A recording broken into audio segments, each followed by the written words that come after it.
আষাঢ়ের এক সকাল আকাশ যেন হঠাৎই ফেটে পড়ল।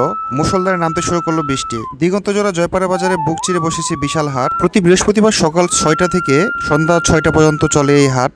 এই হাটে শুধু দোয়ার থানায় নয়, নবাবগঞ্জ, কোমলগঞ্জ, কেরানীগঞ্জ, মানিকগঞ্জ, এমনকি ফরিদপুর থেকেও এই হাটে অনেক লোক এসে থাকে বাজার করার জন্য এবং ফসল ফলাদি বিক্রি করার জন্য। গ্রামগঞ্জে মানুষের নিত্য প্রয়োজনীয় দ্রব্য এবং যাবতীয় যা লাগে সবকিছু এই হাট থেকে মানুষ ক্রয় করে থাকে। তাই বৃহস্পতিবার আসলে দেখা যায় বিশাল মানুষের সমাগম এই হাটে। আজকে আমরা আপনাদের দেখাবো জয়পাড়া হাটের, যেখানে বিভিন্ন নষ্ট জিনিস, ছাতা, লাইট, তালা এবং যাবতীয় নিত্য প্রয়োজনীয় জিনিসপত্র সারা হয়। একই সাথে গ্রাম বাংলা মানুষের জীবন এবং বৈচিত্র্য সম্পর্কে।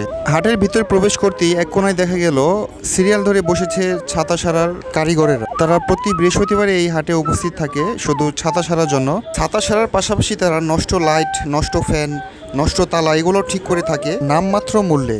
এই জন্য গ্রাম বাংলার মানুষ হাট আসা পর্যন্ত অপেক্ষা করে নষ্ট জিনিসপত্র ঠিক করার জন্য। গ্রাম বাংলা মানুষের জীবন বৈচিত্র্য হয়ে থাকে খুবই অসাধারণ। তারা খুব সহজ সরল হয়ে থাকে।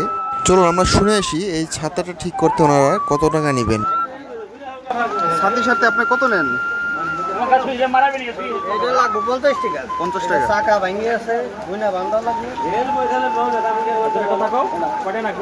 একটা ছাতার দাম যেখানে 300 থেকে 400 টাকা, সেখানে তারা 50 টাকায় সেরে দিচ্ছে ছাতা, খুবই কম দামে। তো এই কারণেই দূর দূরান্ত থেকে মানুষ ছুটে আসে হাটে বিভিন্ন রকম জিনিস ঠিক করার জন্য এবং বাজার করার জন্য। তো আমাদের এই ভিডিও ভালো লাগলে অবশ্যই লাইক, কমেন্ট, শেয়ার করে পাশে থাকবেন এবং আমাদের চ্যানেলটা সাবস্ক্রাইব করে দিবেন। ধন্যবাদ।